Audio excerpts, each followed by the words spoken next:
Donc, encore une fois, merci à vous toutes et tous d'être présents pour ce webinaire régional de Nouvelle-Aquitaine sur les maladies chroniques évolutives. On est très heureux de réaliser ce webinaire et surtout de voir quelle est l'audience que nous avons reçue, puisque je vous disais, il y a à peu près 70 personnes qui se sont inscrites et c'est en train de venir. Donc, bienvenue à toutes celles et ceux que je n'ai pas encore salués.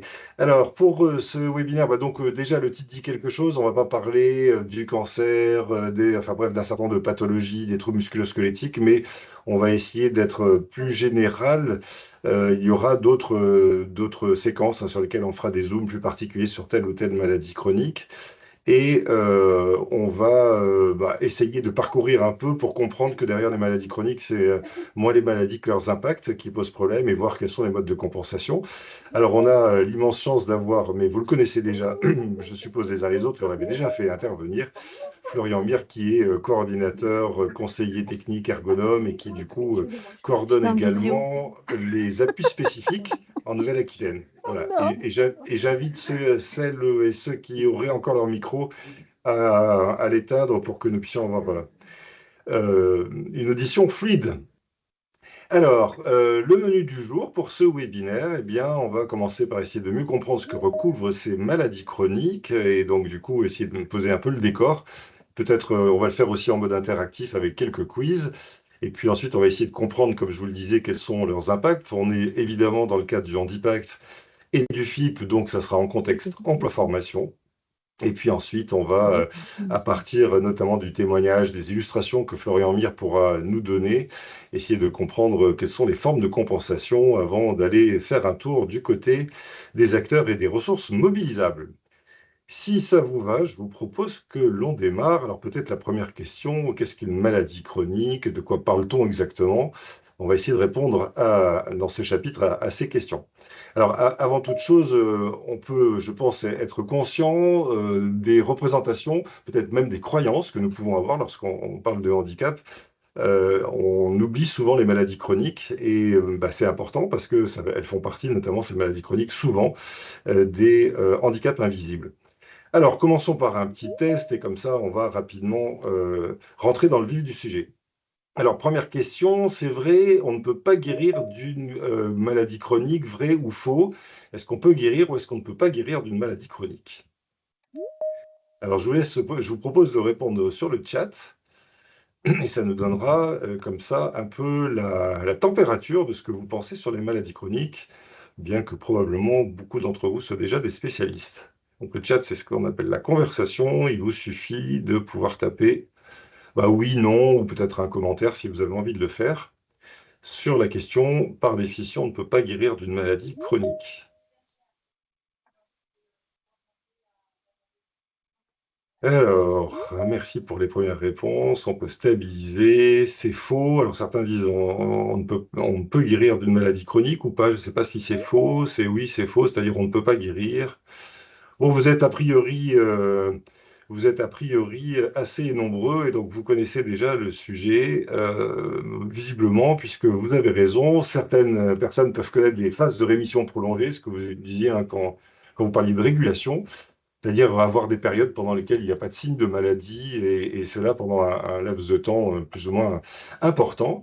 Alors, si on ne peut pas guérir effectivement d'une maladie chronique, et c'est ce qui caractérise d'ailleurs ce handicap, certaines répercussions peuvent toutefois être traitées et on va le voir, on va essayer de passer en revue un peu ces répercussions, ce qu'on pourrait appeler ces impacts. Par exemple, c'est le cas de la fatigue, de la dépression, de l'anxiété, qui sont effectivement des symptômes de la maladie ou des maladies et qui peuvent aussi être guéris par des thérapies comportementales. Et ces symptômes sont souvent issus du regard porté sur soi et du regard des autres. Donc attention aussi en fait aux effets, aux interactions qui à un moment donné peuvent alourdir encore un peu plus ces symptômes par rapport à la représentation que la personne s'en fait, autant que ce qu'on lui renvoie en miroir. Et donc, il y a bien sûr souvent un travail sur les émotions, sur l'estime de soi, avec des exercices comme la restructuration cognitive ou l'affirmation de soi. Et ça permet de retrouver une estime. Et puis, la plupart du temps, on voit qu'il y a des améliorations sur les impacts, et notamment la souffrance ressentie par les personnes qui sont atteintes d'une maladie chronique. Alors peut-être juste la définition de l'OMS pour être tout à fait clair sur le sujet que nous traitons aujourd'hui. Eh bien, voilà, une maladie chronique, c'est une maladie de longue durée. Donc longue, il faut retenir le terme, évolutive, souvent associée à une invalidité et à la menace de complications graves. Et quand on regarde ça, ben, on peut dire qu'il y a globalement, allez, retenons trois éléments euh, particuliers qui sont une limitation fonctionnelle des activités ou de la participation sociale, une dépendance vis-à-vis d'un médicament, d'un régime ou d'une assistance personnelle, et puis une nécessité de s'inscrire dans un parcours de soins médical ou médico-social. Ça peut être aussi aide psychologique, surveillance, etc. Voilà. Alors, la maladie chronique, elle se distingue de la maladie aiguë par l'alternance de périodes critiques et de périodes de stabilité, pardon, et par aussi le côté imprévisible de son évolution. On n'a pas forcément tous les paramètres en amont pour savoir comment ça va évoluer parce que c'est différent d'une personne à une autre. Et parfois, on utilise aussi les mots invalidante et maladie chronique, un peu comme synonyme.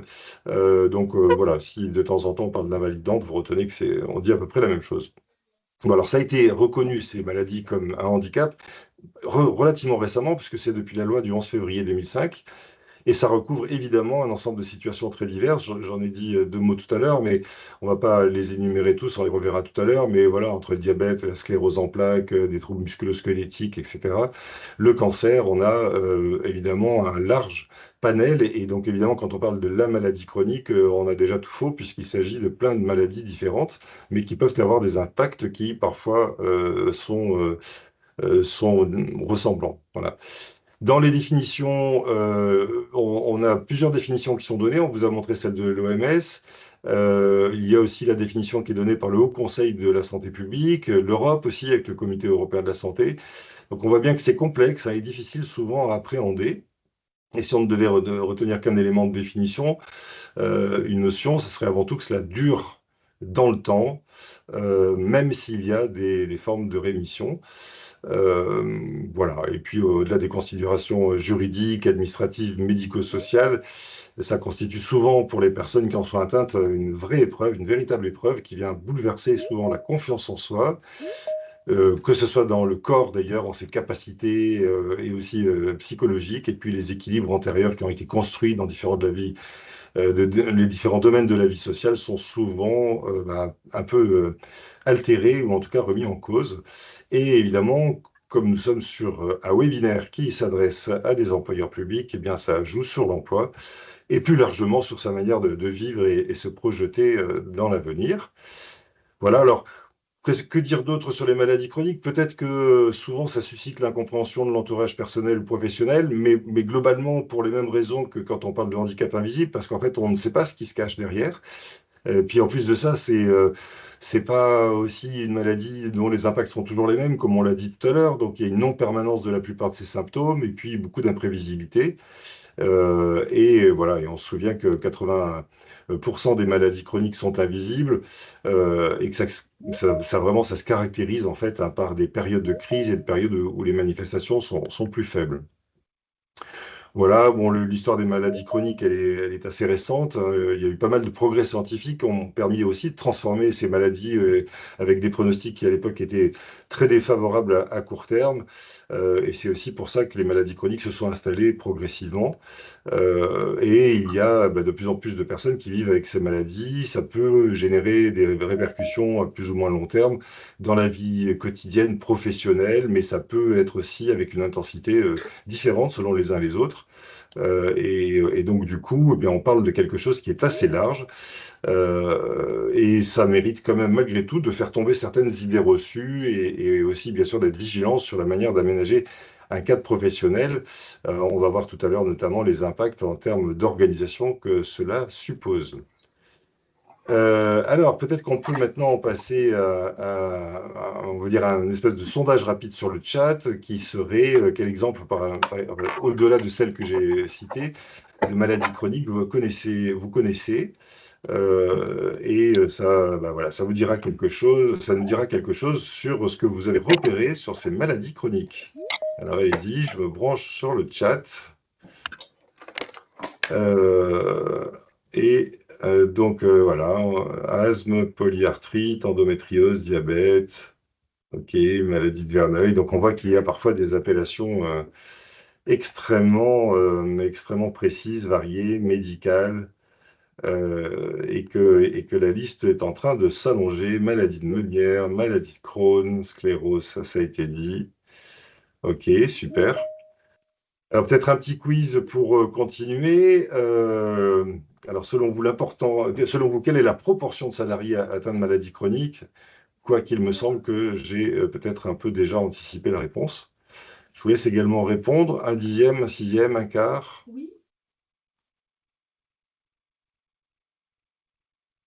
Donc un 10, un 6, un 6. Ok. Bon, vous oscillez entre effectivement 1 sur 6 ou 1 sur 10. Certains commencent à dire un quart. Non, c'est quand même moins d'un quart. C'est 15 à 20%. C'est donc à peu près un salarié sur 6. Notons quand même que c'est en forte augmentation, et c'est devenu vraiment un enjeu de santé au travail important. À l'époque, Bonjour, monsieur Baruchel. en 2019, on Ça évoquait va bien, vous? 15%. Pardon, excusez-moi, je vous demande d'éteindre votre micro parce qu'on entend votre conversation téléphonique. Voilà. Oui, je vous disais, en 2019, il y avait 15% qui étaient recensés, et d'après l'Agence nationale pour l'amélioration des conditions de travail, donc l'ANACT, en fait, ça serait 25%, donc on ne serait pas très très loin aujourd'hui, même si on est plus proche des 1 sixième. Mais ça progresse hein, régulièrement du fait notamment des progrès de la médecine qui permettent de détecter un certain nombre de maladies chroniques, qui permettent aussi de meilleurs diagnostics et qui est lié aussi à l'allongement de la durée de vie et du recul de l'âge du départ à la retraite. Donc, globalement, c'est un phénomène qui justifie sans doute que vous soyez aussi D'accord. nombreux aujourd'hui. Donc, on va dire que dans les derniers recensements, 15 millions de personnes en France, hein, pour redonner des chiffres, seraient atteintes d'une maladie chronique évolutive, ce qu'on appelle les MCE. Et donc, vous voyez, je vous disais, entre un sixième et un quart, ça représente à peu près 20% de la population, euh, y compris, enfin, quand on sort en tout cas de la proportion de salariés uniquement atteints de maladies chroniques et qu'on regarde sur Oui. l'ensemble de la population, et ça touche évidemment le grand âge encore plus. Ah oui, oui, non, mais ça, c'est sûr que c'est... Enfin, Est-ce que je peux vous demander d'éteindre votre micro, s'il vous plaît, parce qu'on vous entend toujours? Voilà, merci beaucoup. Alors, les sources que nous avons sont celles de l'assurance maladie D'accord. pour l'essentiel. Attendez, je vais essayer de le faire à votre place parce que je pense que vous avez. Mais j'ai pas la. Ouais, ça y est, c'est fait. Super, merci beaucoup. Je reprends. Donc, du coup, je vous parlais des sources hein, qui étaient essentiellement celles de l'assurance maladie et qui renseignent notamment sur la consommation médicale, notamment les personnes qui reçoivent un traitement de manière périodique, périodique, pardon, au moins 6 fois par an pour une même pathologie. Et puis, ça fournit bien sûr des statistiques d'inscription au titre des affections de longue durée, des maladies graves ou des maladies chroniques. Pour ceux qui sont férus des référencements, c'est la LD 30, 31 et 32. Alors, je vous propose maintenant de découvrir d'une manière un peu synthétique par une vidéo qui a été réalisée par Webzine et l'Ordre national des médecins, ce qu'on dit des maladies chroniques d'une manière assez synthétique. 1 minute de vidéo, si c'est OK. Parfait, merci beaucoup, Les Steve. maladies chroniques, contrairement aux pathologies aiguës, affectent les patients sur une longue durée, voire toute leur vie. Il s'agit notamment des maladies cardiovasculaires, des cancers, des maladies respiratoires chroniques, du diabète, du sida ou encore des maladies de Parkinson et d'Alzheimer. Aujourd'hui, les maladies chroniques inquiètent du fait de la croissance exponentielle du nombre de patients atteints. En France, 20 millions de personnes seraient concernées, soit un tiers de la population. L'OMS parle d'une véritable épidémie mondiale responsable de 70% des décès dans le monde. À l'origine de ce boom, les progrès de la médecine qui ont permis de vivre avec des maladies telles que le sida, le diabète ou certains cancers. Mais de nombreux facteurs environnementaux sont également pointés du doigt, comme la pollution ou les perturbateurs endocriniens. Cette épidémie met en péril notre système de santé, pensé pour traiter les maladies aiguës, mais pas du tout pour prendre en charge les pathologies chroniques. Voilà, c'était juste un premier aperçu. Peut-être qu'on peut juste se dire entre nous, hein, dans le cadre de vos missions et fonctions et responsabilités respectives, notamment sur l'emploi, se rappeler quelques enjeux. J'en ai cité déjà quelques-uns, je les redis parce que c'est vraiment important. En fait, les maladies chroniques, c'est une multitude de cas particuliers et du coup, on a des répercussions sur la vie sociale qui sont pas les mêmes pour tous, sociales et professionnelles d'ailleurs pour tous et chaque cas reste particulier. Donc attention aussi de ne pas trop vite étiqueter par une maladie chronique qui dit pas tout, on va dire, des impacts, des répercussions, y compris sur le plan psychologique, aussi bien que sur la résistance physique. Et voilà, on a des périodes de soins qui peuvent alterner avec des périodes pendant lesquelles ces personnes sont capables de travailler avec des évolutions spécifiques, plus ou moins prévisibles. Ça, c'est ce que je vous disais vraiment dès le démarrage de ce webinaire. C'est vraiment important de le comprendre. Le deuxième enjeu pour vous, c'est qu'en fait, vous allez en voir de plus en plus, comme on l'évoquait, hein, les pathologies sont de plus en plus fréquentes et ça devient une préoccupation majeure, bien sûr, pour les employeurs, que ce soit en termes de gestion des ressources humaines, d'organisation du travail, en termes de productivité. Voilà. Et parmi ce qui évoque bah, la démographie et l'augmentation du nombre de personnes atteintes d'une maladie chronique qui va impacter évidemment vos structures. Et puis évidemment une augmentation qui s'explique par elle-même aussi par le recul de l'âge à la retraite. Tout n'est pas complètement calé visiblement sur l'âge de départ à la retraite, mais enfin vous entendez quand même que ça va un peu dans le sens de l'histoire d'avoir un départ à la retraite qui est enfin, qui est retardé par rapport à ce qu'on connaît aujourd'hui. Et donc, en fait, ça pose la question, évidemment, du dépistage, et notamment sur le plan médical, et la nécessité, évidemment, d'être assez vigilant sur un certain nombre de signaux faibles, peut-être, hein, qui verraient des personnes aller de plus en plus souvent consulter, et éventuellement des impacts hein, qui pourraient peut-être constituer des signaux faibles au départ, mais qui du coup disent peut-être quelque chose sur des traitements qui vont altérer la vie régulière telle qu'on a l'habitude de les voir au travail. Et donc du coup, peut-être que sur le plan préventif, on peut dire que on a aujourd'hui des politiques de santé qui essayent de promouvoir de plus en plus des modes de détection fréquents et qui évidemment sont aussi sensibles à ce qui se joue chez les employeurs, qu'ils soient privés ou publics, de façon à ce qu'il y ait une information préalable, non seulement des personnes qui pourraient en être atteintes, mais aussi des autres, pour ne pas laisser subvenir voilà, des ressentis de honte ou autre. Bon, c'est tout ce qui. Alors, on a, donc ça c'était un peu notre résumé. Alors, en, en résumé, on peut dire, en fait, vous avez cité déjà plein de maladies chroniques évolutives. Hein, on va pas tous les reprendre, mais neurologiques, rhumatologiques, infectieuses, cardiovasculaires, respiratoires, etc. C'est ce que vous avez là-dessus. Ça donne un exemple, mais c'est pas exhaustif forcément.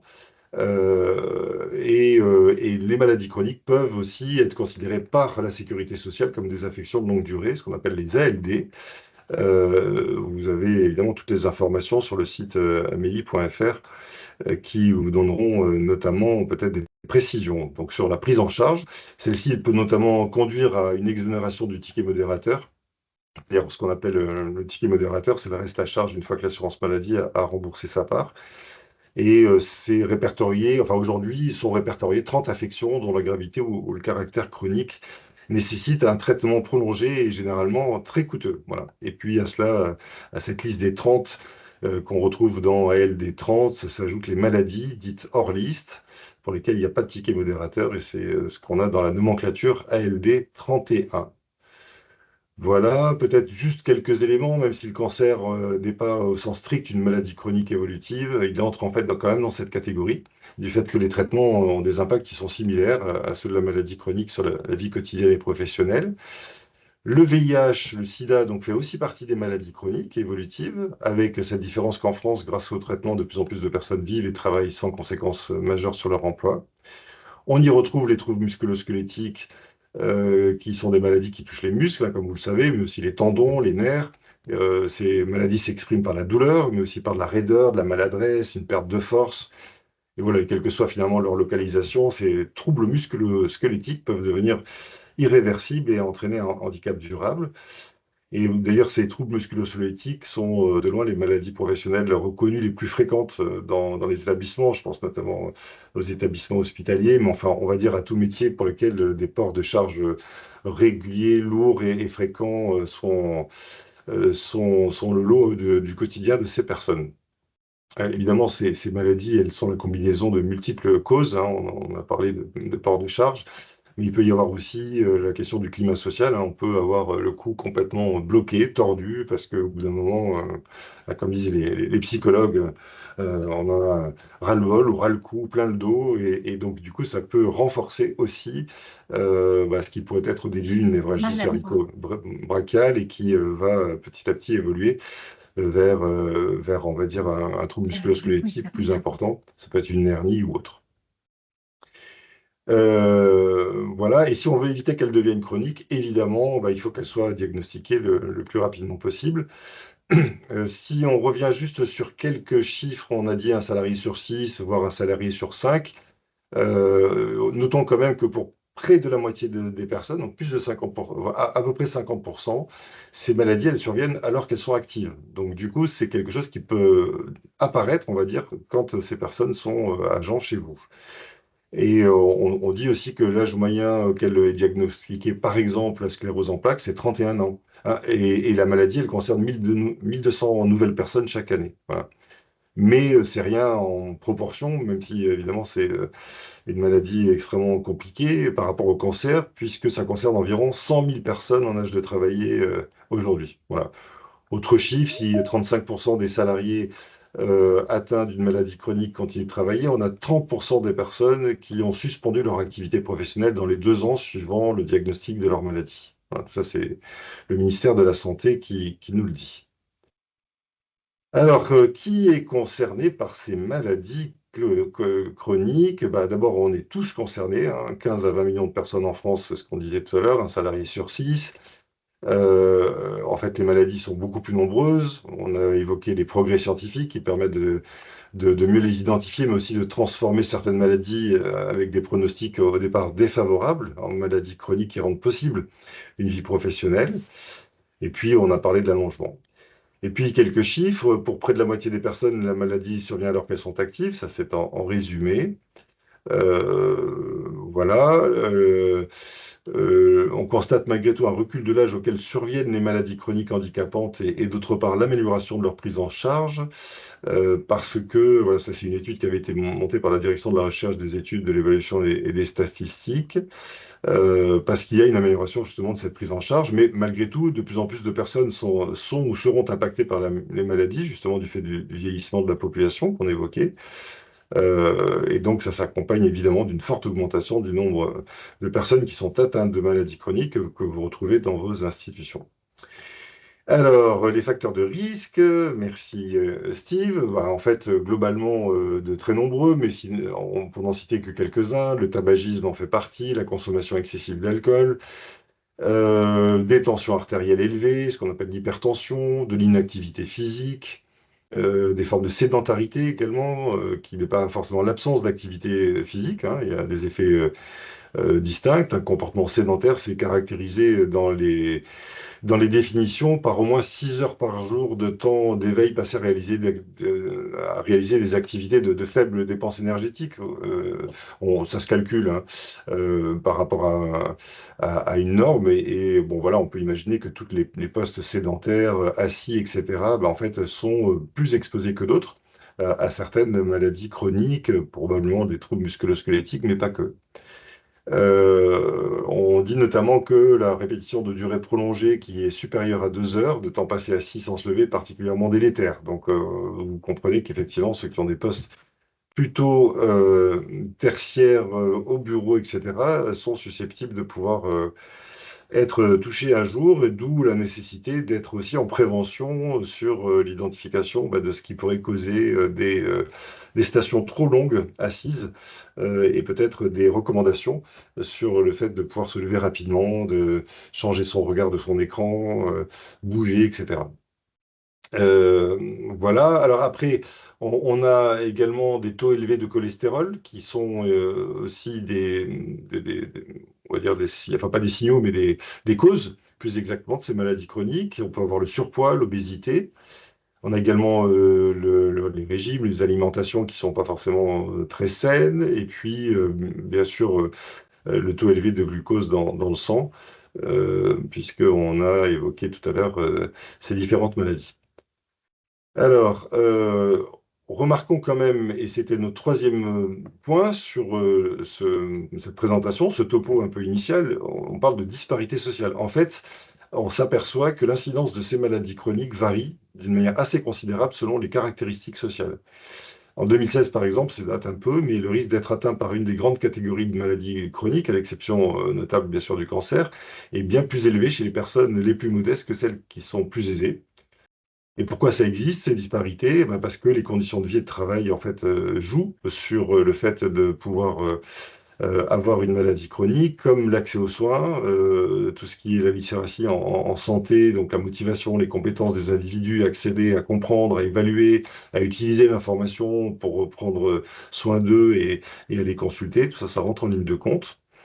Mais on a aussi les comportements individuels qui sont en lien avec la santé et qui, en fait, sont assez marqués malgré tout par le statut social. Et puis à cela, on peut ajouter que certaines maladies, particulièrement les maladies d'apparition précoce, comme les maladies psychiatriques, hein, ou neurologiques sévères, la schizophrénie, l'épilepsie, peuvent impacter aussi la trajectoire éducative et sociale des individus, et donc du coup maintenir ou faire basculer ces individus dans des catégories sociales plus défavorisées. Donc ça joue dans les deux sens. Et donc notons que ces maladies chroniques conduisent à renforcer des inégalités d'espérance de vie, et c'est en tout cas observé entre les plus modestes et les plus aisés. Voilà, je vais arrêter cette présentation déjà assez longue qui vous pourrez revoir parce que je parle assez vite et je sais que le temps est compté, mais que vous pourrez revoir évidemment dans le webinaire si vous voulez prendre le temps de redécouvrir ou de vérifier vos notes. On passe maintenant, et du coup je vais, Florian, vous mobiliser à plusieurs reprises sur les impacts et les conditions de travail.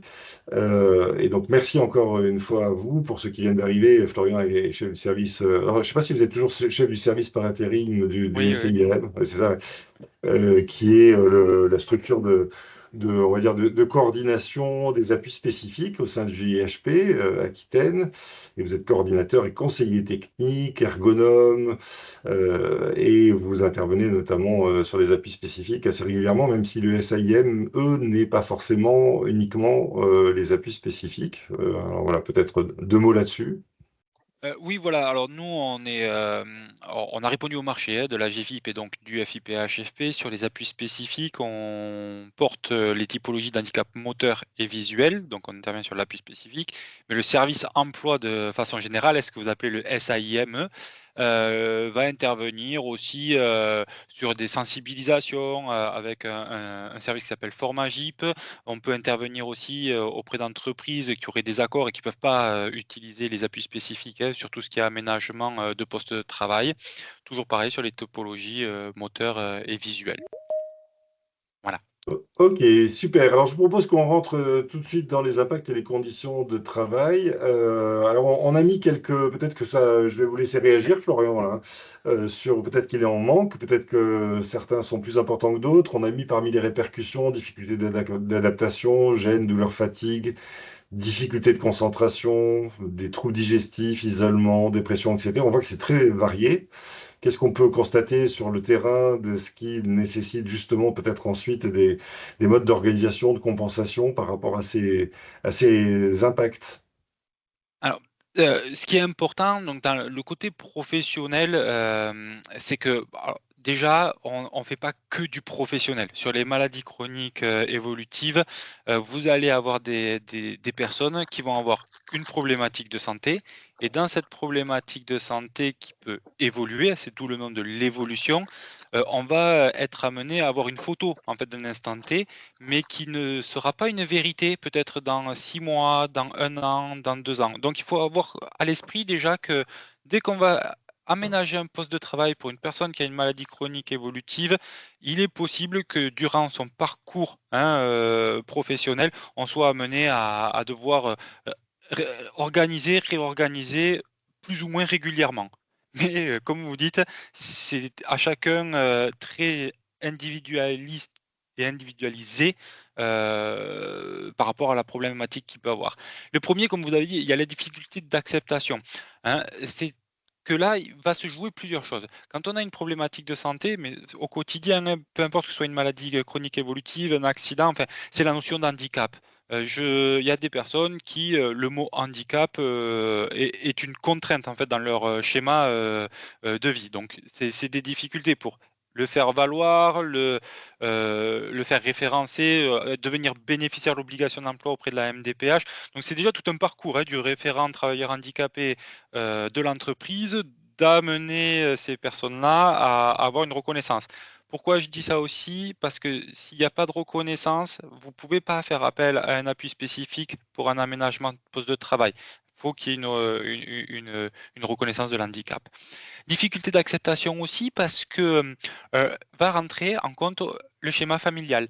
Il y a pas tellement de stats hein, sur ça, mais moi, en tant qu'opérateur terrain, assez régulièrement, dès qu'on a des maladies chroniques évolutives qui ont, pour certaines, des symptômes associés, dépression, troubles digestifs, fatigabilité variable, c'est des mots qu'on a un peu de mal à se représenter nous parce qu'on n'est pas confronté à ça, mais c'est aussi le schéma familial qui a du mal à se le représenter et on rencontre malheureusement aussi des séparations parce que porter une personne en situation de handicap dans un schéma familial, parfois c'est compliqué et, il y a et sans jugement hein, vraiment, hein, il y a des personnes qui préfèrent la séparation parce que c'est de la protection aussi pour eux.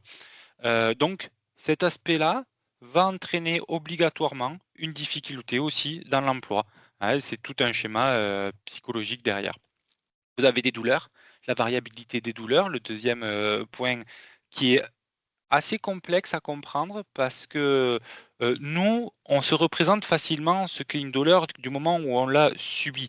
On sait tous que c'est une gastro, on a à peu près tous eu peut-être le Covid, un mot de tête, donc on va pouvoir se rapprocher, se raccrocher à quelque chose qu'on a vécu. Par contre, moi j'ai une variabilité de douleur, des pics, des fluctuances, c'est quand même assez compliqué.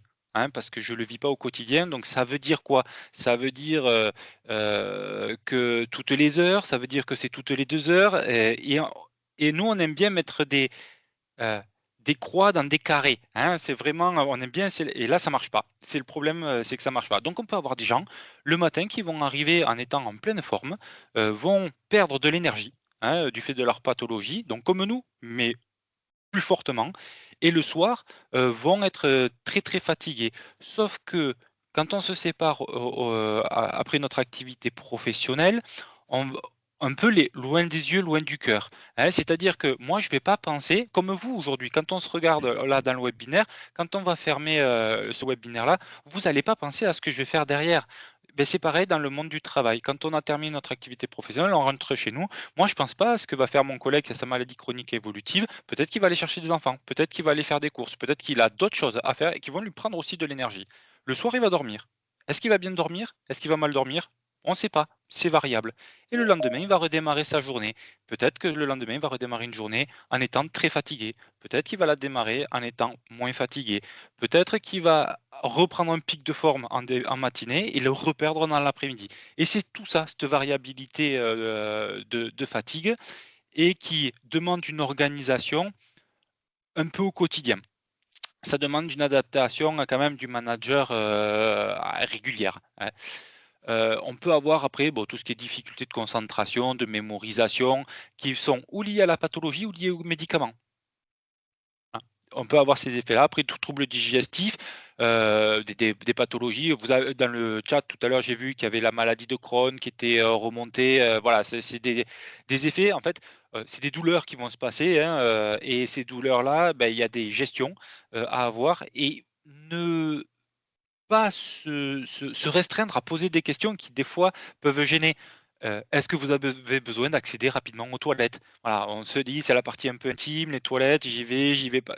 Posez-les ces questions-là parce que, dans les organisations du travail, peut-être qu'il y a des collaborateurs qui ont presque, j'ai envie de dire, entre guillemets, besoin d'être proche d'une toilette, donc un bureau proche d'une toilette, et après ils s'autogéreront. C'est la problématique principale.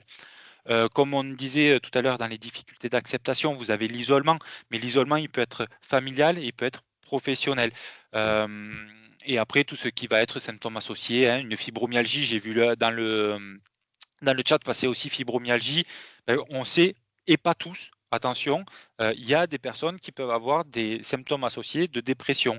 Mais ça ne veut pas dire que parce que vous avez rencontré 4 personnes qui ont une fibromyalgie dans vos services, que les 4 ont forcément de l'anxiété et de la dépression. Ça ne marche pas du tout comme ça. Donc ça aussi, il faut faire attention parce que des fois, on a tendance à se dire, OK, je lis un petit peu ce qui se fait sur une maladie chronique évolutive, j'ai un grand schéma médical et je considère que la personne va avoir ce schéma-là. Et c'est là où je vais commencer à me tromper parce que je ne vais pas individualiser le besoin. Voilà, c'est principalement ça que nous, on va aller chercher sur l'aspect de la personne. Parce qu'après, c'est dans les autres diapos, il y a les aspects professionnels. Mm. Oui, merci beaucoup Florian. Ce qui d'ailleurs est étonnant, je trouve, dans cette slide, c'est que finalement on se dit, difficulté de l'acceptation, alors peut-être pas du handicap, mais de soi-même et ou en tout cas d'une fragilité qu'on a, est-ce que ça peut pas nous arriver tous? Comme vous le disiez tout à l'heure, de la fatigue, quelques douleurs dans le dos, en gros, c'est assez banalisé, c'est-à-dire qu'on n'est pas forcément sur des symptômes qui sont aussi caractéristiques, en tout cas qui pourraient faire penser à autre chose. Et il y a une forme d'errance médicale, peut-être en amont, avant que les douleurs aient été persistantes au point qu'elles deviennent de moins en moins supportables et qu'on aille consulter. Il peut y avoir pas mal de personnes qui, en fait, ne sont pas forcément dans la négation de ce qu'elles ont, mais simplement dans l'ignorance, en imputant peut-être à une autre forme également de problématiques, ce qui relève en fait d'une maladie chronique. Donc voilà, ça c'est aussi important. Et puis sur la dernière partie, et je vais tout de suite éteindre excusez-moi, mon téléphone, sur la dernière partie, dépression, anxiété, en fait, il peut y avoir, comme vous le disiez, Florian, des traitements voilà, médicamenteux, entre guillemets, qui peuvent, on va dire, fragiliser, altérer peut-être aussi la santé mentale, mais ça peut être aussi la conséquence, on va dire, de tout ce qu'on a vu avant, d'isolement, de diminution, on va dire, de ses facultés. Et donc, on peut avoir en fait une maladie chronique qui, on va dire, débouche sur enfin, en tout cas, dont les symptômes sont très liés avec ces problématiques qui sont des problématiques psychiques, mais ça peut aussi, en fait, être une cause aussi de tout ce que les personnes vivent par elles-mêmes. Donc, d'où l'importance de ne pas nous arrêter sur un instant T, comme vous le disiez, Florian, mais de savoir aussi qu'il risque d'y avoir des évolutions qui vont ne pas être forcément aussi linéaires qu'on l'imagine, avec des hauts, des bas, peut-être un peu des retours en arrière à certains moments. Alors, je vous propose maintenant qu'on essaye de voir ce que ça peut avoir comme impact sur la carrière des personnes. Donc, on a commencé déjà à l'illustrer, mais peut-être se redire finalement à quelles étapes vous risquez de trouver des personnes qui, en fait, sont un peu victimes de leur maladie chronique et qui ont peut-être parfois la double peine quand en fait ces maladies chroniques ne sont pas accompagnées autour du handicap. Alors, le premier élément, c'est évidemment le choix initial de carrière. Euh, est-ce que c'est subi ou est-ce qu'on a choisi? Est-ce que quand on était jeune, est-ce qu'on était déjà au courant de sa maladie? Est-ce qu'on n'est pas stoppé? Donc, vous voyez tout ce qui va un peu contredire ou en tout cas rendre compliqué le fait qu'une personne a fait un vrai choix et parfois une vocation. Je pense notamment aux établissements médicaux, hein. C'est un peu cliché ce que je vais vous dire, mais c'est vrai que quand on est infirmière, on n'a pas imaginé être derrière un bureau, on n'a pas imaginé forcément être ingénieur sur le terrain, à s'occuper de l'environnement. Et donc du coup, on a fait un choix qui engage, ou en tout cas qui donne le sentiment que en fait, c'est un choix pour toute la vie, même si aujourd'hui, de fait, il y a des reconversions qui se font, et de plus en plus souvent, mais c'est vraiment des choix initiaux qui sont compliqués à pouvoir arrêter. Et donc parfois on sent de la résistance face à une situation qui en fait justifierait qu'en fait on essaye de porter son regard ailleurs. Le deuxième point, c'est l'évolution professionnelle qui est ralentie ou qui est stoppée. Alors, on avait un plan de carrière, on a investi dans de l'immobilier, on a besoin de pouvoir évoluer, etc. Et puis, bah, en fait, là, on se retrouve à vivre au jour le jour, et c'est parfois très compliqué. Et puis, il y a souvent aussi des ruptures ou des adaptations fortes, notamment, j'évoquais tout à l'heure les évolutions à faire dans le métier, un changement de scénario, de stratégie et de métier.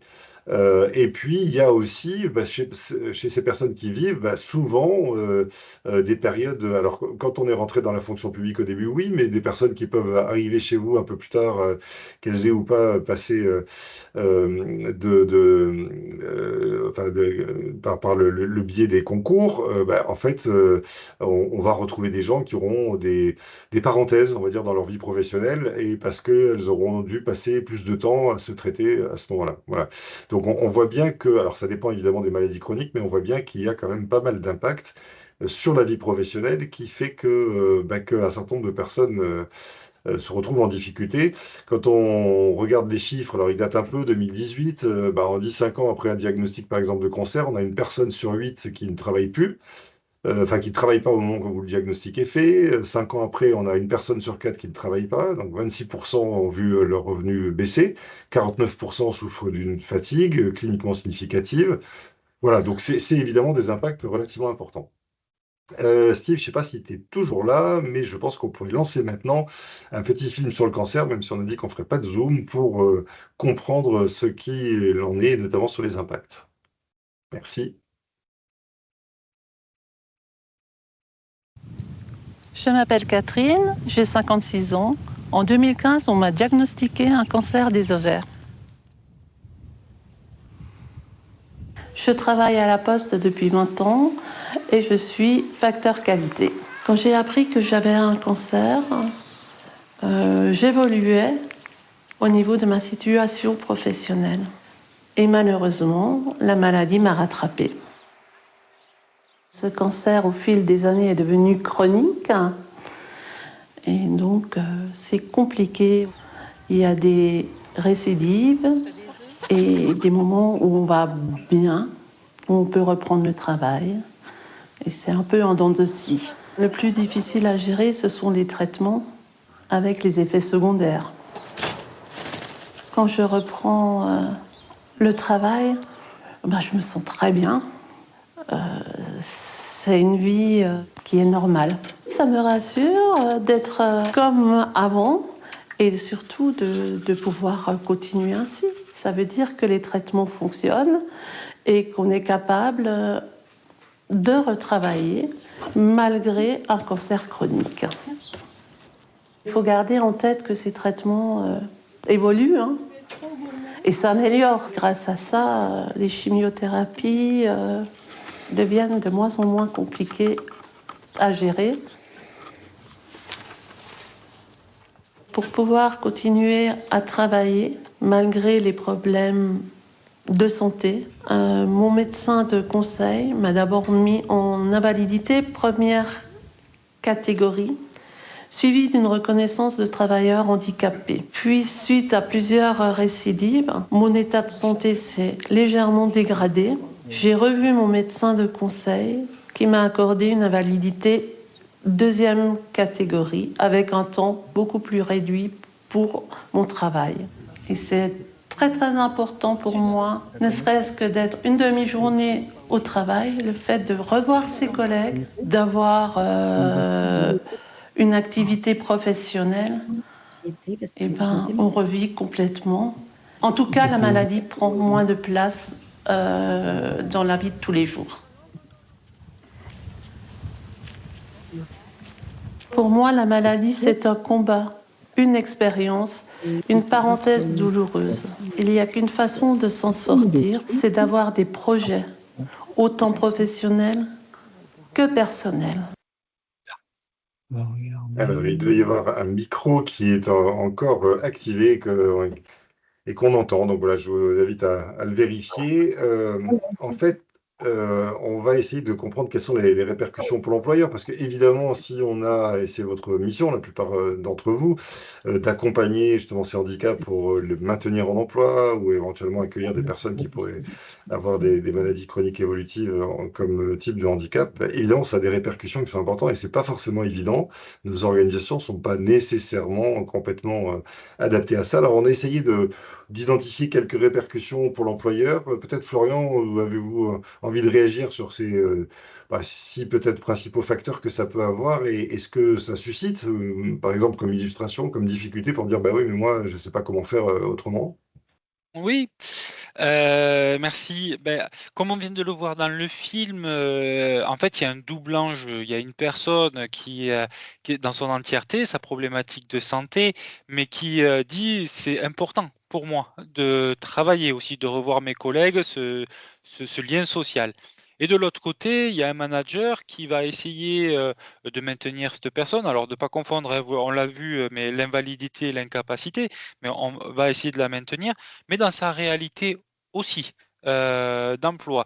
C'est-à-dire que, ben, il va devoir, une personne, comme elle expliquait, a des traitements. Donc pendant ces traitements, elle n'est pas là. Donc ça veut dire que le manager va devoir trouver une organisation qui va permettre de suppléer ce moment-là. Puis quand elle va être là, on va trouver une autre organisation, etc. Donc c'est le premier, ça va être la répartition du travail. Et une des grandes difficultés à cette répartition, c'est l'inégalité. En fait, dans une étude de poste, euh, donner une activité complexe, enfin complexe, hein, qu'une personne avec sa maladie chronique évolutive ne pourra pas faire, la donner de fait à quelqu'un d'autre en disant c'est bon, j'ai organisé parce que je l'ai enlevé, donc il n'y a plus de problème, c'est pas tout à fait vrai parce que oui, il y aura plus de problème pour la personne qui a sa problématique de santé, mais vous venez de créer un problème pour une autre personne parce que c'est de la surcharge de travail. Donc en fait, il faut arriver à regarder l'ensemble des missions et de faire une répartition égalitaire du temps de travail. La personne en situation de handicap peut faire des missions, donc elle peut récupérer de l'activité de notre collègue, mais les missions qu'elle ne peut pas faire seront peut-être décalées à d'autres collègues, dans la mesure du possible aussi. Les variabilités de rythme, on y arrive de plus en plus dans ces notions-là. Vous allez les avoir de plus en plus aussi dans le temps avec l'été, les fortes chaleurs qui vont être des impacts d'ambiance. Alors quand je dis l'ambiance, moi je parle d'ambiance physique, bruit, chaleur, lumière, poussière hein, auprès de l'employeur parce que, ben, par exemple, vous prenez un diabète. euh, la chaleur peut entraîner une régulation différente des taux de sucre et donc le matin c'est différent que le soir et on va plutôt privilégier de faire travailler la personne le matin pour éviter les pics de chaleur le soir quand elle va rentrer chez elle. Enfin voilà, c'est un petit peu toutes ces organisations dans la mesure toujours où on peut mettre ces organisations en place. Hein, vous imaginez bien que quelqu'un qui doit faire je dis de l'accueil à la poste, elle parlait de la poste, donc je prends cet exemple-là, de l'accueil à la poste de 9h à midi, elle est en difficulté, mais elle peut travailler de 20h à 23h, ça ne marche pas, en fait, on ne va pas pouvoir faire ça comme ça. Donc il y a aussi des impondérables liés ben, au fonctionnement de la structure. Vous pouvez avoir des pertes de productivité, là je vois le schéma perte de productivité. Pour ça, pareil, alors plutôt une chaîne de production. Je vais prendre l'exemple d'une chaîne de production, mais on peut calculer de la reconnaissance de la lourdeur du handicap. En fait, c'est-à-dire qu'une personne ne va pas pouvoir faire toutes les missions qui lui sont confiées, mais elle peut réaliser la tâche dans son entièreté, sauf des points particuliers. Ces points particuliers, on peut les déléguer à un autre collègue qui viendra l'aider, mais qui ne fait pas toute la mission. C'est vraiment que des points particuliers. L'exemple, je dois confectionner des ensemblements de tuyaux, mais pour attraper les tuyaux, j'ai des difficultés. Ben, mon collègue qui vient m'aider m'attrape les tuyaux, me les pose sur la table, mais le reste, je sais le faire moi-même. Voilà, et ça peut se calculer, ça peut s'indemniser aussi. Attention, donc là je vois la diapo des tensions, forcément dans un collectif, il y a des individualités et en fonction de ce qui se passe, une répartition inégale du travail, une méconnaissance de l'handicap, un questionnement. Pourquoi lui, il a eu le droit à un fauteuil et pas moi? Parce que dans notre open space, on a des collaborateurs qui ont un matériel qui est, on va dire, vieillissant et voilà, il y a un aménagement de poste qui se met en place, il y a une personne qui a un super matériel. Nous, on va regarder cette personne qui a eu un super matériel. On ne va pas le remettre dans un contexte où c'est de compensation parce qu'elle a des problématiques de santé. Parce que moi, en tant que collègue et collaborateur dans le même espace, ben, je vais râler parce que ça fait longtemps que je dis que j'ai pas le même, que j'ai pas un bon matériel. Donc, je vais automatiquement être renvoyé à ça. Ça va créer des tensions. Cette personne qui a cette problématique de santé, moi ça je vais le squeezer, je vais voir qu'elle a un bon matériel et puis je vais lui dire bon ben c'est bien, enfin maintenant ça va, tu as des bonnes conditions, tu vas arrêter aussi de nous embêter, tu vas faire ton activité et on va arrêter la délégation. Et ça y est, on est rentré dans un schéma conflictuel. Parce que des fois, ben, il faut voir pas que la personne dans son aménagement, il faut regarder aussi en amont et en aval pour éviter toutes ces difficultés-là. On peut avoir des problématiques de management qui on a une super organisation, un bon esprit, et le manager, aucun problème.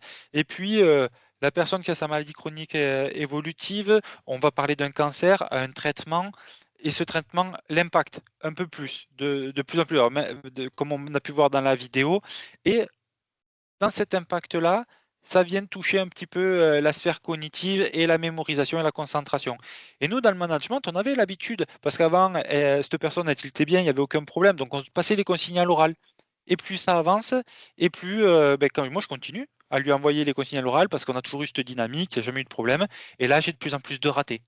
Parce que tout simplement, en fait, elle ne mémorise pas tout. Donc, elle va me retenir la première information, la moitié de la deuxième et la troisième, elle n'a déjà pas retenu. Et moi, je vais me dire, c'est pas possible, en fait, qu'est-ce qui se passe? Elle comprend plus rien. Enfin, et je vais rentrer dans un système de jugement en fait, et me dire, elle est incapable. Enfin, voilà. Peut-être que discuter, changer la méthodologie de passation de consignes, si je les passe plutôt à l'écrit, comme ça elle peut checker. Voilà, c'est ce que je vais vous expliquer à travers ça, c'est que mon management à un instant T était très pertinent et dans l'évolution peut devenir complètement obsolète parce que le traitement médicamenteux, l'évolution de la problématique de santé a changé des façons de comprendre les choses. Et après, alors il y a un des chiffres qui dit qu'une personne sur 5, après avoir eu une maladie chronique invalidante, ne travaille plus. Euh, Dans l'exercice d'un aménagement de poste, vu que c'est évolutif, il arrive quand même à un moment donné où, pour certaines situations, les aménagements ils sont plus possibles. Et là, on va arriver à un licenciement et toutes les difficultés qu'on a déjà abordées, financières et autres derrière. Pour exemple, et je vous en parle là, on a eu il n'y a pas si longtemps que ça un aménagement de poste pour une personne qui a un, comment dire, alors je vous donne la pathologie, mais c'est pas l'intérêt, c'est la maladie de Charcot, mais c'est une neurodégénération qui entraîne des paralysies des muscles au fur et à mesure, hein, c'est évolutif. Donc la finalité de ça, pour pas vous faire l'image dramatique, mais c'est la mort, hein. Le muscle, le cœur étant un muscle, les poumons aussi, si on me paralyse, ça fonctionne plus. Ça évolue.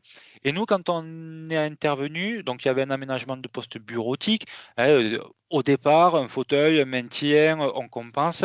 2, 3 mois après, on nous demande des difficultés à la frappe, et donc c'est-à-dire que les doigts commencent à se crocheter, à la motricité des doigts est de plus en plus pénible pour rattraper, pour ouvrir la main. Donc, on va nous demander de passer plutôt sur des systèmes de commande vocale, hein, voilà. On check le matériel, on met tout ça en place, on discute avec la personne et on se rend compte aussi que petit à petit, on rencontre des difficultés de position assise, de marche. Pour accéder à un bâtiment qui a 2 petites marches, mais donc elle n'arrive plus à marcher, passe en fauteuil roulant. On commence à venir chercher d'autres solutions qui sont comment venir au travail sur un transport adapté parce qu'elle passe en fauteuil roulant. Très compliqué pour la personne de se dire je passe en fauteuil roulant. on change l'accessibilité de l'entreprise pour faire un plan incliné. On a la bénéficiaire qui commence à nous dire, moi, en fait, c'est une collègue qui m'amène aux toilettes, qui me permet, voilà, qui me déshabille, qui m'assoit, ça marche pas non plus. Donc, on commence à mettre de l'aide humaine dans l'entreprise. Et au départ, une commande vocale à l'ordinateur. Et en 6 mois, c'est vraiment très rapide, hein, moi, on teste le matériel est fonctionnel. 6 mois après, on vient pour la former. Ça a été acheté par l'entreprise. On met en place toutes ces organisations autour. Et là, je vois que le système commence à se dégrader, n'arrive plus à la comprendre au fur et à mesure qu'on avance. Et 2 mois après, elle a perdu la voix. Voilà, déglutive. Ouais. Donc, ça peut être très, très rapide en évolution, comme ça peut être parfois très, très lent. Mais voilà ce que on va nous demander, nous, et à vous, hein, en fait, dans l'emploi, d'être en capacité à la fois de regarder vos organisations du travail. Donc, c'est les temps, les polyvalences de chacun. Qu'est-ce qu'on peut faire? Ça, c'est les compétences professionnelles du collectif. Les espaces, les locaux, les bureaux, ateliers, chantiers, déplacements, pas de déplacements, comment ça fonctionne? Ce que je disais, les ambiances tout à l'heure, la poussière, il y a des pathologies évolutives. Si on les met dans un environnement poussiéreux, c'est très dangereux. La chaleur peut être très dangereuse. Vous allez avoir un effectif, donc peut-être que les sensibilisations à l'effectif permettent aussi d'enlever les préjugés, de permettre de comprendre en fait ce qui va se passer dans l'évolution et dans le temps et éviter des jugements, hein, tout simplement. Vous allez avoir de l'information, comment on fonctionne par communication, type oral, écrit, la quantité, est-ce que c'est Teams, est-ce que c'est multi-outils? Aujourd'hui, on le voit, on a un PC, on va travailler avec du Teams, du mail, du chat, du téléphone, du papier. Enfin, on multiplie tous ces outils. Donc, des fois, il faut faire attention à ça parce que la multiplicité est une contrainte. Vous allez avoir des relations sociales et ça fait partie du boulot, hein. Il y a des gens qui s'apprécient au travail, qui sont collègues et plus. Il y a des relations hiérarchiques, il y a des conflits, il y a des relations avec les clients, donc voir comment on positionne ça. Et tout ça, le salarié, donc avec son entièreté, ses problématiques de santé, et vous aussi, le matériel, les machines, les matériaux, tout ce que vous allez mettre en place. Et tout ça, vous verrez que la personne va travailler dans un système avec les tous outils que vous lui donnez, va mettre en place des compensations, et c'est à vous et à nous, hein, mais de trouver les meilleurs aménagements techniques possibles et qui vont évoluer dans le temps parce que c'est des maladies chroniques évolutives. Merci, merci beaucoup pour cet éclairage, Florian. Moi, j'ai envie de noter plusieurs choses. La première, c'est que, on l'a vu, en fait, les impacts peuvent aussi très vite être considérés comme des carences entre guillemets sociales, relationnelles, hein. Quand on parlait tout à l'heure de une variabilité des rythmes, de personnes qui arrivent plus tard, d'une perte de productivité. Bon, vous voyez ce qu'on peut mettre derrière. Ah ouais, la personne est flemmarde, elle se préoccupe plus de sa vie personnelle que je sais pas quoi. Et donc, on voit bien que ça crée des tensions, hein. Le terme tension, c'est aussi ce qu'il faut gérer. Et vous avez pas forcément la main non plus sur la manière dont les choses se déroulent, hormis peut-être de sensibiliser sur d'autres interprétations, peut-être que celles qui seraient faites et qui sont souvent portées à un niveau social. On a du mal à suspendre entre guillemets notre jugement parce qu'en fait on a tous des modes de référence, ce que signifie arriver à l'heure, sur ce que signifie travailler durement, ce que signifie être attentif aux autres, etc. Et donc on voit bien qu'il peut y avoir des impacts qui sont très importants. Alors, vous aviez déjà un peu anticipé, donc j'ai pas pour le moment souhaité intervenir parce qu'on va aller voir maintenant, mais merci bien sûr à celles et ceux qui ont commencé à contribuer sur les modes de compensation, notamment la question de, du congé longue maladie, fractionné, etc. Vous avez compris également que Florian, il travaille aussi bien pour les entreprises que pour les employeurs publics, hein. C'est le propre des appuis spécifiques. Et donc, parfois, les références sont celles des entreprises. Ça a l'air d'être le cas, mais ça, je vous avoue que merci pour la précision, Camille. Il n'y a pas de RLH dans la fonction publique. En fait, ça m'avait échappé, donc merci pour ces précisions. Et puis, il y avait une demande, donc Florian, je vous laisse le soin, avant la fin du webinaire, de mettre les coordonnées du SAIME, qui est le fameux service qui s'occupe. Et puis peut-être, alors on avait fait, je crois, une classe virtuelle ou un webinaire dans lequel on avait un peu expliqué comment ça se faisait. via une plateforme. Enfin, on aura peut-être le temps de revenir tout à l'heure là-dessus.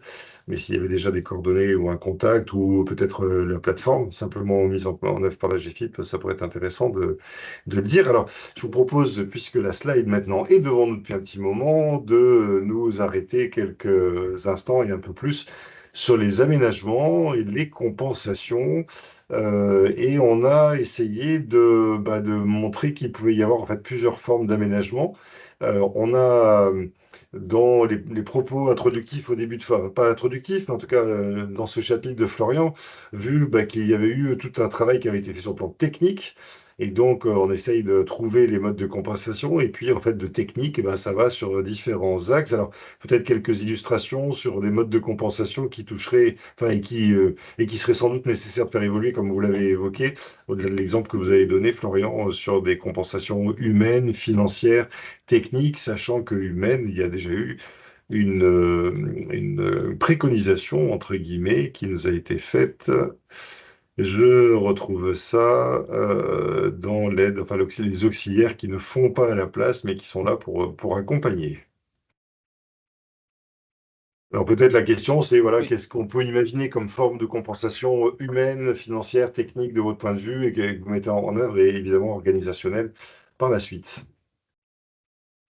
Dans les organisations, on va pouvoir regarder le rythme, les mi-temps, potentiellement euh, l'activité en télétravail pour éviter un temps de trajet trop long et fatigant. Voilà, c'est un petit peu ce qu'on pourrait mettre dans les organisations, regarder les activités de l'ensemble du collectif et dans les missions qui sont confiées, peut-être redispatcher certaines fonctions qui seraient acceptées, hein, on va dire, par rapport aux situations de handicap par la personne et d'autres qui ne peuvent pas être pris en charge par cette personne en situation de handicap qui seraient relayées aux professionnels, sans pour autant les contraintes non plus. Ouais, le port de charge, par exemple, je ne donne pas toutes les charges lourdes aux mêmes parce que j'ai le risque de créer des troubles musculo-squelettiques, des lombalgies, enfin, peu importe. L'humaine, alors les joueurs organisation. Après, bon, le technique, on en a parlé, mais j'ai vu aussi dans le chat des applications sur le portable sont intéressantes pour la vie pro et perso. Oui, ben voilà, alors tout ce qui est application. Alors moi, je travaille plutôt dans la vie professionnelle, mais quand on est il peut y avoir des aides techniques qui peuvent marcher dans la vie quotidienne hein, des personnes, mais là, c'est plutôt avec la MDPH après qu'il faut voir ces aides techniques-là. Bon, le technique, on en a parlé, ça peut être un fauteuil, une loupe, une lampe, une boucle magnétique, de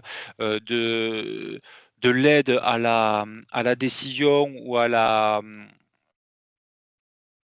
mise en continuité de chronologie de tâches. Hein. Par exemple, pour quelqu'un qui a des difficultés cognitives, dans tout ce qui est côté humain, bah, ça peut être ça. C'est par exemple une personne qui va avoir des difficultés à pouvoir venir à son poste de travail. On peut mettre en place peut-être de la mobilité, du taxi. Donc c'est un humain qui va aider un autre humain. Alors vous m'avez dit, oui, je suis un peu désolé. Des fois, je fais des rapprochements parce qu'on fait public et privé, mais la RLH, c'est privé. Mais on peut trouver une organisation comme ça, de se dire, ben, j'ai un collègue qui va venir aider sur certaines missions de picking, mais il ne va pas faire tout dans l'activité parce qu'ils sont dans le même bureau, parce que c'est réalisable, hein, c'est réaliste.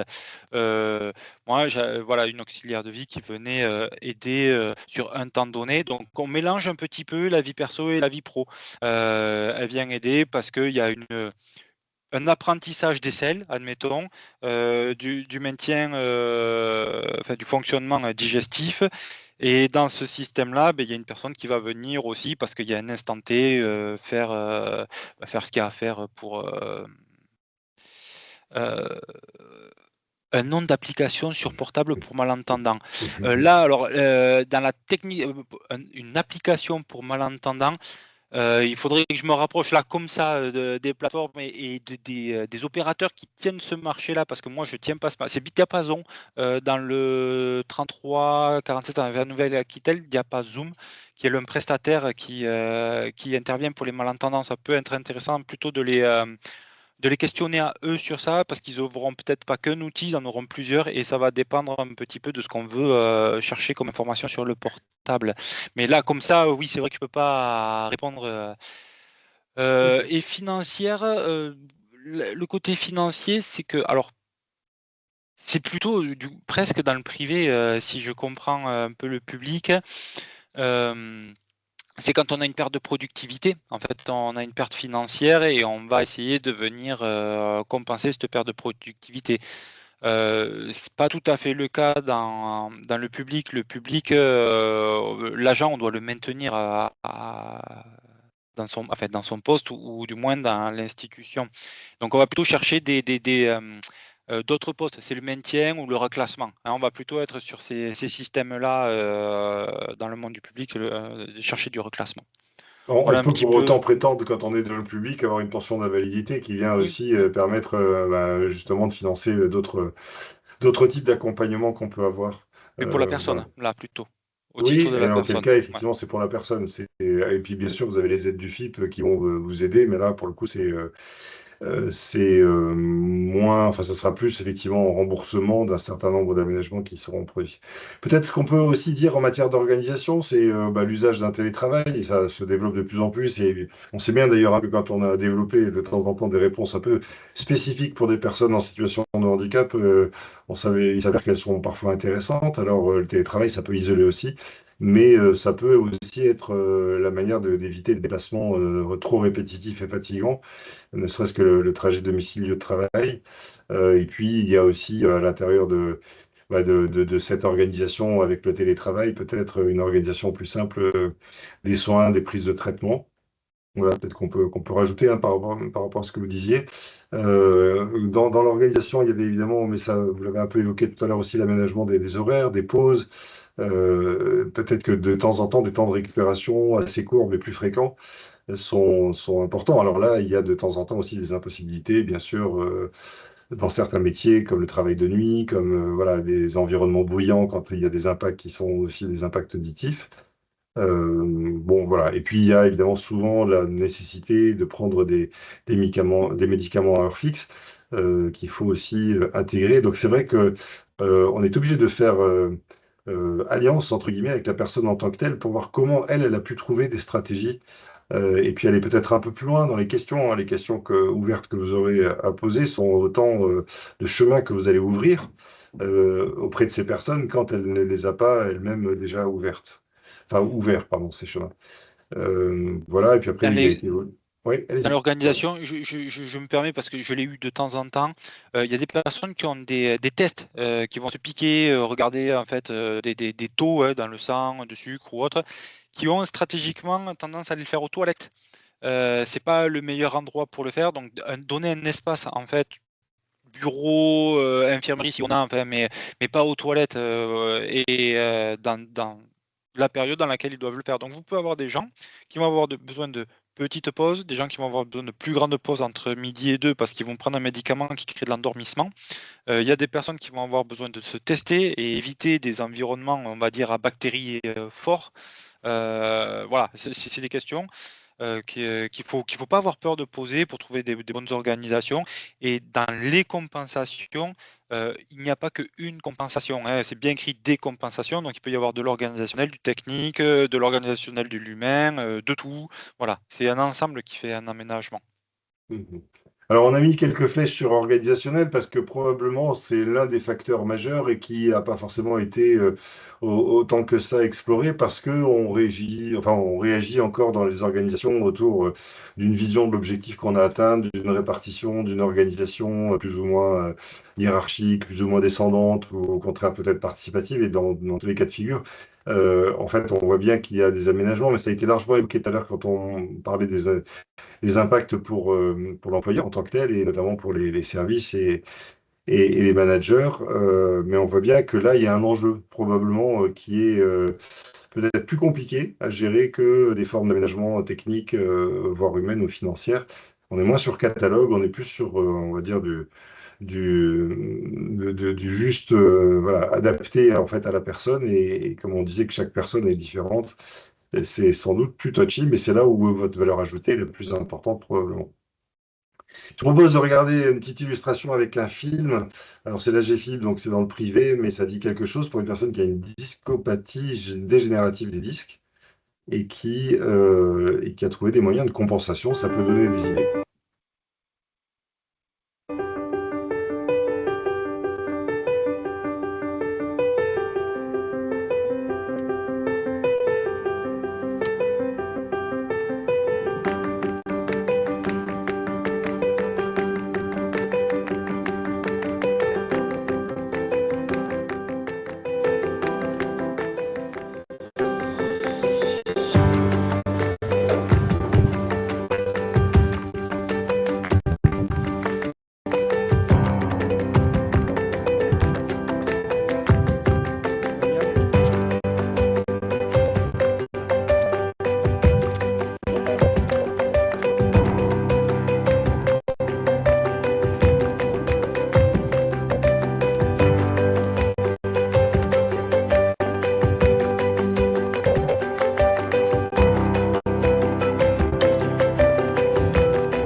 Le Galet Nadia, bonjour.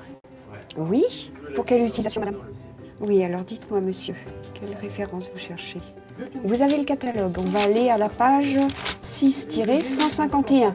Il est réutilisable, hein, même si la cartouche n'est pas vide, il se conserve. Écoutez, madame, je vous envoie sur votre adresse mail la fiche technique accompagnée du devis. Je travaille chez Le Galet comme technico-sédentaire. J'ai une discopathie dégénérative, des disques sur 3 niveaux au niveau des lombaires, une invalidité au niveau de la jambe droite aussi, et j'ai une arthrodèse au niveau des cervicales. Je définirais ça comme des douleurs vraiment semblables à la tendinite, sciatique aussi pour tout ce qui est lombaire. Ça a changé beaucoup de choses, il y a plein de choses que je ne peux plus faire. Marcher trop longtemps provoque des douleurs, une posture assise sur une mauvaise chaise va me réveiller aussi la douleur. Ne plus porter de charge de plus de 3 kg sans que la douleur soit présente. Faire attention à tout, en fait, dans son comportement, dans le gestuel. Ils ont mis en place des choses pour me permettre de mieux vivre au quotidien mon poste. On m'avait mis en place un fauteuil adapté à ma pathologie. Donc ça déjà, ça a été vraiment un gros soulagement pour moi. Et après, j'ai une tablette amovible qui se glisse vers moi pour éviter de porter le catalogue.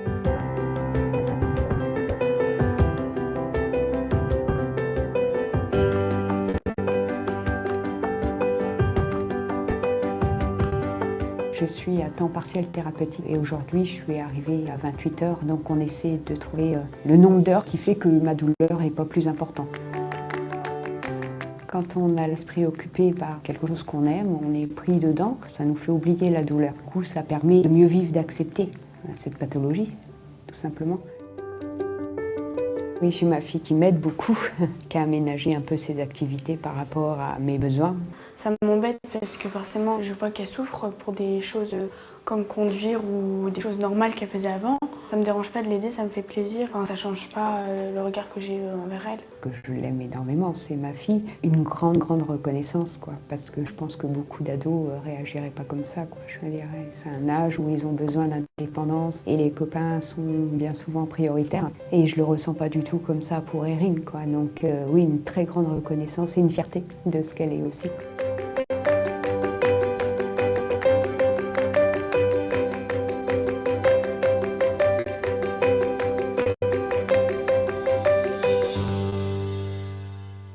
Voilà, j'ai fait quelques réponses également sur le chat à vos questions, mais merci pour ces interventions qui sont très utiles. Et bien sûr, hein, il y a un certain nombre d'évolutions qui ne vont pas forcément dans le bon sens, même si certaines le font, notamment sur la prise en charge financière, qui ont été conçues au départ pour venir compenser les difficultés que les personnes peuvent avoir, ou en tout cas la surcharge aussi que leur maladie occasionne. Et puis, bah, parfois, en fait, il y a un peu des retours en arrière, les logiques du fisc qui ne sont pas exactement les mêmes que celles des personnes qui vivent. Donc, merci de l'avoir de l'avoir souligné. Je vous propose maintenant de passer, peut-être, puisqu'il y avait aussi cette demande d'acteurs, et pour mieux comprendre comment les choses se passent, sur ce qu'on pourrait appeler une première approche de l'écosystème. Alors, vous êtes très nombreux à participer aux actions et aux événements du Handipack, donc c'est pas la première fois que vous voyez ce genre d'écosystème se présenter, mais on va essayer de voir par rapport à ces deux, on va dire, dynamiques qui sont l'une,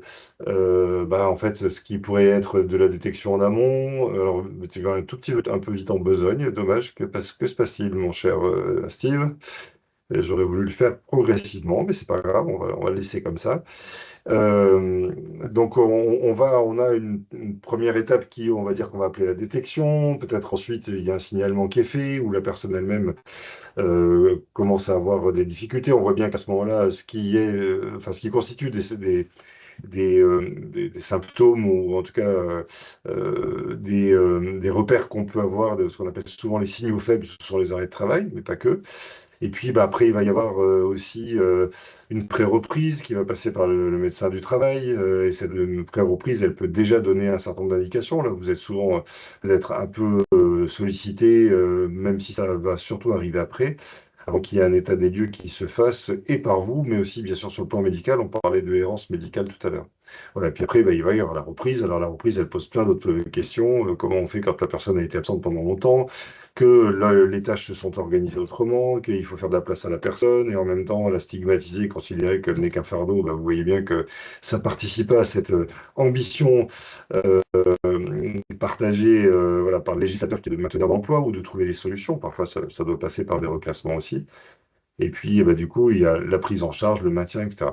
Alors, globalement, peut-être que sur toute la première partie, au départ, parce qu'on est sur des politiques assez différenciées entre ce qui relève du préventif dans les entreprises avec peut-être des conseillers prévention et ce qui relève plutôt du curatif, on va dire que la première partie, ça va plutôt être en interne que ça va se jouer, hein, détection, signalement, les managers, l'équipe.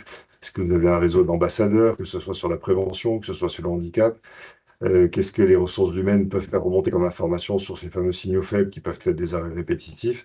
Et évidemment, vous avez, selon aussi les lettres de mission qui vous sont données, peut-être des leviers plus ou moins importants, mais vous pouvez peut-être aussi les suggérer, ou en tout cas faire alliance, trouver des stratégies d'alliance pour essayer de voir comment, avec vos pairs, avec vos collègues, de fait, et éviter que les situations se dégradent, puisqu'on a aussi dit que les maladies chroniques évolutives étaient des maladies qui pouvaient être accélérées si le contexte, l'environnement, l'ambiance qu'évoquait Florian tout à l'heure était susceptible de pouvoir porter ou au contraire freiner la personne et la stigmatiser davantage. Voilà.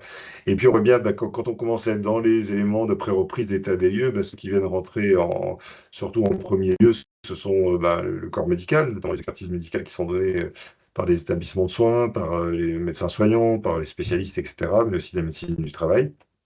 Et il y a également des cabinets qui sont spécialisés, notamment quand ça touche la dimension psychologique ou psychique de la personne, sa santé mentale, qui peuvent aussi être des lieux d'accompagnement. On parlait tout à l'heure de deuil, mais on va aussi parler peut-être d'un accompagnement pour arriver à accepter que le regard des autres a pu changer, et puis peut-être pour aller chercher aussi, si ce n'est les causes des maladies chroniques, en tout cas dans ce qui peut les accentuer. Qu'est-ce qui peut être dans sa stratégie, dans la manière dont on raisonne, on réfléchit, on met en œuvre peut-être des réponses, comment de fait on peut être accompagné. Donc c'est vrai que la dimension psychique ou psychologique, elle est aussi importante, hein, comme ça a été relevé tout à l'heure parfois.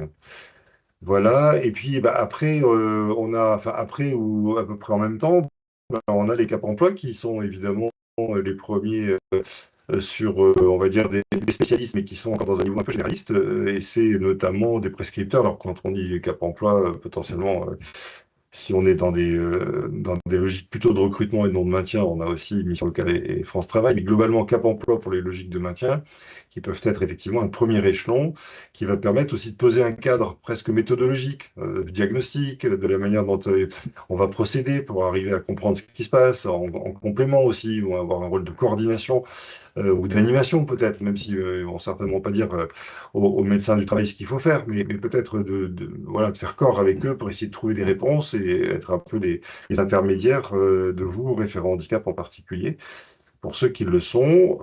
Et donc, les Cap emploi, alors la MDPH, bien évidemment, si de fait la maladie chronique devient évolutive, devient en fait à un niveau tel que enfin, il y a une vraie, comment dirais-je, une vraie carence dans ce que la personne est capable de faire sans modalité de compensation. Et donc, c'est là où la reconnaissance du handicap, évidemment, est importante pour pouvoir mettre en œuvre pour vous les différents dispositifs et notamment bénéficier du soutien de la FIPHFP.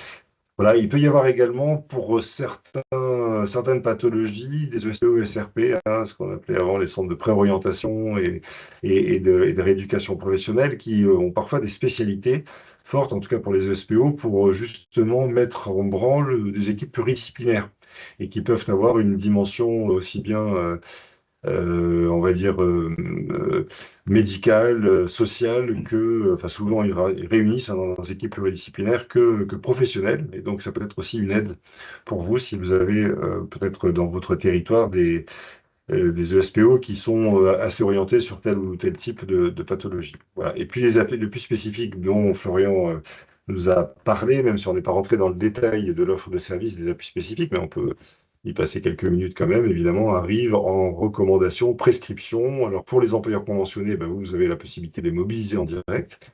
Mais pour ce qui concerne les employeurs qui ne sont pas conventionnés, ben, vous pouvez faire appel de fait à Cap Emploi pour identifier avec Cap Emploi la pertinence de pouvoir aller un peu plus loin dans l'analyse et surtout dans la recherche des moyens de compensation. Florian, je vous vois hocher la tête, j'ai pas dit trop de bêtises. Non, non, c'est parfait. Voilà, nous, on est experts du handicap, donc on intervient après le droit commun et dans les limites de ce système-là. En tant que référent, enfin, employeur public sous convention, ils sont prescripteurs aussi, hein. Vous pouvez faire appel à Cap Emploi ou vous pouvez aussi prescrire dans la plateforme Digital l'appui spécifique sur les 5 typologies de handicap. Voilà. C'est tout. Ok, super. Bon, et je vois que par rapport aux quelques questions qui étaient posées, même si de fait c'était un tout petit peu hors champ par rapport à vous, votre spécialité, Florian, il y a déjà des réponses qui sont apportées. Attention, cependant, il existe pour les appuis spécifiques notamment, et ça a été lancé dans pas mal de régions, mais la Nouvelle-Aquitaine était plutôt pionnière là-dessus.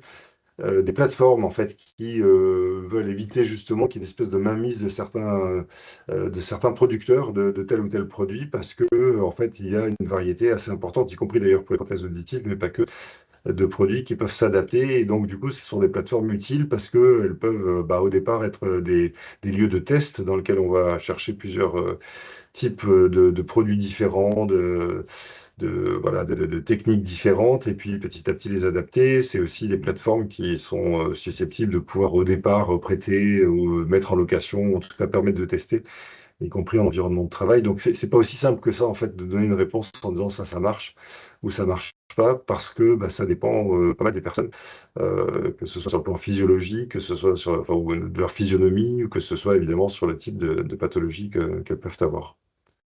Florian, un petit mot là-dessus sur. Oui, ben, c'est ce que je disais dans le chat. Je vois le stylet rougeur associé aux prothèses auditives, mais il faut faire attention à l'environnement. Est-ce qu'il y a de la compatibilité? Donc là, je vois qu'il y a une compatibilité, mais ce sont des questions en fait qu'il faut se poser. Est-ce qu'il y a la compatibilité?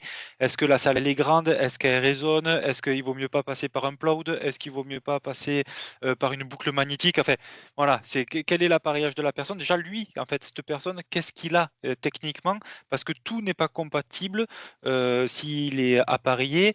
S'il n'est pas appareillé, il maîtrise la langue des signes? Enfin, c'est pour ça que faites attention dans les grandes généralités. Je sais, j'ai vu et donc ça remarchera. C'est pas souvent comme ça que ça va fonctionner. Donc, faut être attentif à ça. Partez de la personne, qu'est-ce qu'elle a, qu'est-ce qu'elle maîtrise, qu'est-ce qu'elle maîtrise pas. Et après, on va aller chercher des aides techniques qui peuvent s'adapter par rapport à un environnement et donc la situation de handicap qui est liée à cet environnement qui le met en difficulté.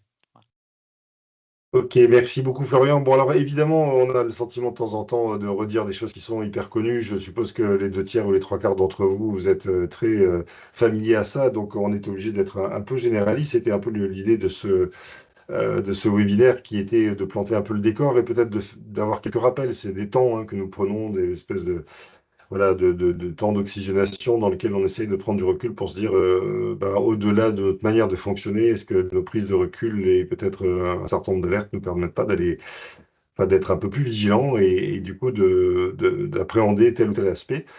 En tout cas, c'est ce qu'on a essayé de faire. On voit bien que en terminant par l'écosystème, eh bien, en fait, vous n'êtes pas seul et souvent, une réactivité trop importante peut vous faire dépenser beaucoup d'énergie, travailler beaucoup aussi sur votre propre santé mentale parce qu'il faut apporter des réponses et puis vous avez malgré tout des acteurs qui peuvent vous aider. Encore faut-il effectivement mobiliser ceux qui sont adaptés par rapport à ça, mais souvent Cap Emploi est quand même un premier lieu qui peut vous donner des orientations. Mais pour les référents handicap très expérimentés, dont j'ai reconnu le nom de pas mal d'entre vous, évidemment, vous êtes au clair avec tout ça. Voilà, s'il n'y a pas d'autres questions sur le chat que nous n'ayons traité, je vous propose juste de vous rappeler les événements à venir sur le Handipact, mais non sans avoir préalablement remercié infiniment encore une fois Florian de nous avoir donné accès à son expérience et aussi à son expertise. Merci beaucoup. C'est pas la première fois, Florian, que je vous mobilise et je voudrais pas abuser, mais c'est vraiment très agréable de faire un binôme avec vous. Voilà. Merci Merci beaucoup. beaucoup. Voilà. Alors, pour les événements à venir, la prochaine, ça sera le 23 juin. C'est ce qu'on appelle une classe virtuelle, c'est-à-dire ça se fera en distanciel à partir d'un lien. Vous avez dû le voir arriver. C'est sur l'accessibilité numérique. Donc là, on sera vraiment uniquement sur la partie numérique et notamment avec un rappel des améliorations, enfin des obligations, pardon, et puis des usages par rapport à ça. Et ensuite, il y aura, alors ça concerne uniquement les employeurs conventionnés, ce qu'on appelle le club des conventionnés, qui est un format un peu plus court d'une heure. Et là, on parlera d'accessibilité universelle et non pas numérique uniquement, pour essayer de définir ce que c'est et puis voir quelles sont les bonnes pratiques, échanger aussi entre nous pour comprendre en fait en quoi vous êtes concerné ou pas et à quel moment sur ces questions d'accessibilité numérique. Et puis assez prochainement, et alors je vous invite vivement parce que c'est aussi des temps de recul très utiles, tous ceux qui les ont expérimentés savent que c'est vraiment utile de prendre soin de soi et ça commence parfois par poser des mots sur des difficultés et puis peut-être à accepter de réinterroger les problématiques à travers d'autres types de questions. C'est la fameuse deuxième séance de co-développement qui aura lieu le vendredi 3 juillet de 9 h à 11 h. Je vous rappelle qu'elle est également en distanciel compte tenu des distances, notamment de la Nouvelle-Aquitaine. Et donc, ça marche très bien. C'est 2 heures pendant lesquelles, à travers un projet qui sera choisi, eh bien, vous aurez, enfin pas un projet, mais une question, une problématique, ou éventuellement un projet, vous aurez à faire vivre l'intelligence collective. Ce qui est très intéressant dans cette méthode de co-développement, c'est évidemment qu'elle profite à tout le monde et pas uniquement à celui qui est le client du jour. Je pense que je vous ai à peu près tout dit. Je vous remercie vraiment de nous avoir suivis, d'être restés pour la plupart d'entre vous jusqu'au bout. Je rappelle que ce webinaire a été enregistré. Pour ceux qui sont arrivés au fur et à mesure, ou en tout cas de manière un peu décalée, vous avez la possibilité de revisionner ou d'en faire profiter d'autres personnes si vous jugez que c'est utile dans votre environnement, notamment professionnel. À tous, excellent après-midi et courage pour ces périodes on va dire, d'oscillation de température qui jouent évidemment sur notre physiologie, notre humeur et parfois notre difficulté à nous concentrer.